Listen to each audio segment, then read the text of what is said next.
This is Eddie Hearn, Matchroom Boxing. You are watching Sporting Icons. You don't need to be anywhere else. The IBO, IBF, WBO and Super WBA Unified Heavyweight Champion of the World, Anthony Joshua, has said that he believes that Deontay Wilder is taking the easy fight in Tyson Fury. And he spoke briefly about it, and this is what he said, and also about a potential fight between him and Wilder at some point as well. Anyway, this is what Anthony Joshua had to say to Sky Sports. Me and Wilder, we have to fight. There's no two ways about it. Remember, we've been negotiating since I fought Carlos Takam last year. I've been trying to get a fight with Wilder. It's been ongoing for a long time. It feels very difficult. That is why I know the strategy is for him to fight Fury after a 3-year layoff. He's got a good chance of beating him. He will boost his profile, so when he comes back to the negotiating table, he will have a better leg to stand on. Tyson Fury's strategy is to put some money in the bank after a 3-year layoff. He'll continue talking rubbish as he does. In the long run, thunder strikes and it continues to strike. It's not like they've stolen the limelight. That's enough on the table for everyone to eat, in my opinion. So that is Anthony Joshua's statement. So basically he's saying that he's open to all challenges from Tyson Fury or Deontay Wilder and whoever else, as in there's enough food to eat, as in he's not really looking to steal the limelight. It's just that he believes that Fury versus Wilder hasn't stolen the limelight at all. And of course Tyson Fury will continue to talk trash and just build a fight between himself and Wilder, or keep on talking about Anthony Joshua, and there's absolutely nothing wrong with that. So it's interesting that on 2 occasions within that very, very short statement, he mentioned that Tyson Fury had a 3-year layoff. And it's absolutely correct. That's what I've been saying for quite some time. If Tyson Fury got back to his normal or his best, then would Wilder be open to take this fight? Probably not, to be honest. Now, as of right now, we're still waiting on a date and venue, which of course was one of the backbone reasons as to why Joshua vs Wilder didn't happen, because Team Wilder, they agreed to everything, just that they wanted a date and a venue. But yeah, he's quite happy to allegedly sign with a fight for Tyson Fury with no date and venue. Pretty odd, but that is what that one is. So yes, as I said before, Tyson Fury has been out of the ring for 3 years. Mental issues, all that crap with the UKAD and the British Boxing Board of Control, from which I hammered them for it for the longest time. And after 3 years of coming back and fighting someone like Sefer Seferi and Francisco Pianeta, it's not a good warm-up.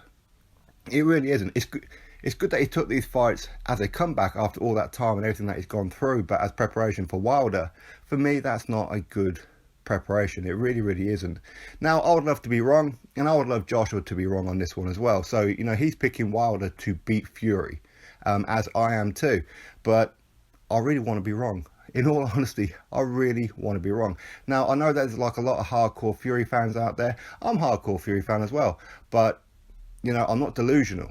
The Tyson Fury that we've been seeing is not the Tyson Fury that fought Klitschko or the Chisora rematch or Christian Hammer. That's not the same Tyson Fury. I'm telling you right now, it's not. So let's be real about it. Deontay Wilder, he's taking this fight because it's a big money fight and there's a lineal on the line. That's why he's doing it. It's an easy fight. It's what Wilder's always done his entire career. Let's be honest, but yet he's criticised other people for it, which is bizarre, absolutely bizarre. So a 3-year layoff, and Deontay Wilder is quite open to fight Tyson Fury with no day and venue, but he wasn't willing to do it with Anthony Joshua. And let's be real, Wilder has been avoiding Joshua for quite some time. He had a contract on his desk and refused to sign it, even though he agreed to everything. So he avoided that fight. People talk about the 50 million. As it was proved, Frank Warren dropped the bone straight out of his mouth when he said that the 50 million was coming from BT Sport. Not Al Heyman, not anywhere else, coming from BT Sport. Anthony Joshua can't fight on BT Sport. He's legally obligated to fight on Sky. So again, that whole 50 million, that's pie in the sky. People keep talking about the Barry Hearn thing. Barry Hearn's not involved in Matchroom Boxing. He really isn't. So again, Barry Hearn and him saying that in an ideal world, financially wise, even though he's an accountant himself, or was before he got into the promotion game, it's all about finances. A fight between him or Joshua and Wilder is bigger in the future than what it is right now from a financial point of view. But even then, it makes no difference because he's not involved. He really isn't involved. So people can run with that story, and all people want to do is try and put blame onto Team Joshua when they're the ones who reached out to Wilder, when they're the ones who put in physical offers, actually sent contracts. They're the ones, but yet Joshua's avoiding. That doesn't make any sense whatsoever. So Deontay Wilder, of course, he's taken Tyson Fury because it's an easier fight for him. That's why Tony Bellew has been calling out Tyson Fury. That's why plenty of other people have been calling out Tyson Fury, because they see him as vulnerable and easy to beat now, rather than wait another year or so down the line. I mean, Anthony Joshua, when Tyson Fury was coming back, of course, Tyson Fury's been talking about Joshua for the longest time, and even Joshua said, listen, you and me ain't going to happen yet. You need to get back to your best before you come see me. That's his words. He was being a man about it. I want to take you on when you're at your best. I don't want people saying that I beat you before you was ready. Wilder doesn't have that mentality. Wilder's always had the mentality of the easier fights. Not easy fights, but easier fights than what other options could be. A fight against Dillian Whyte is a dangerous fight. That's why Wilder doesn't want it.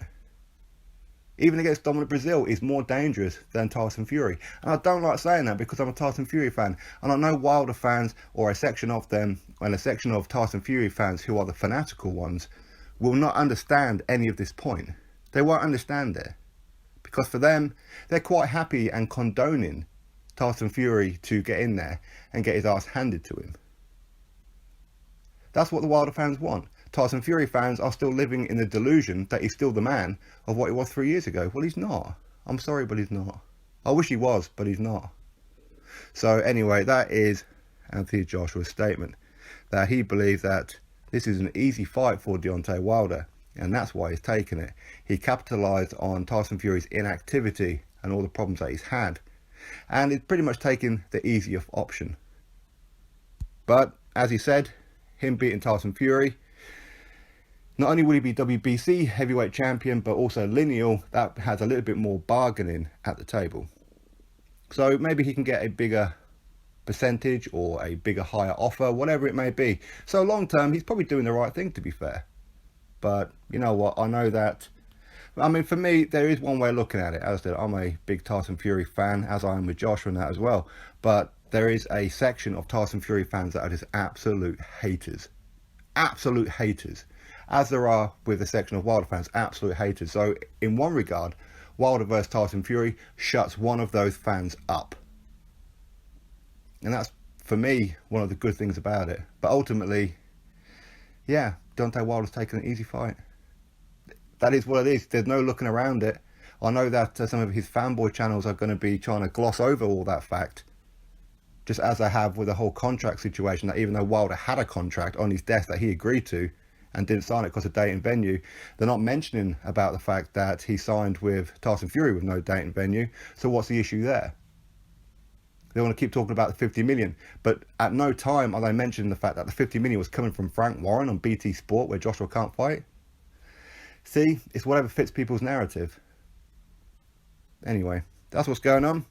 Anthony Joshua believes that Tyson Fury will probably get demolished by Deontay Wilder, and it's unfortunate because for me, I would love to see Anthony Joshua versus Tyson Fury, but ultimately I don't think we're going to get it. I hope we get it, and I hope Tyson Fury goes over there and gets the job done. Of course, there'll be a rematch, and then hopefully Tyson Fury can hang on to the belts as well.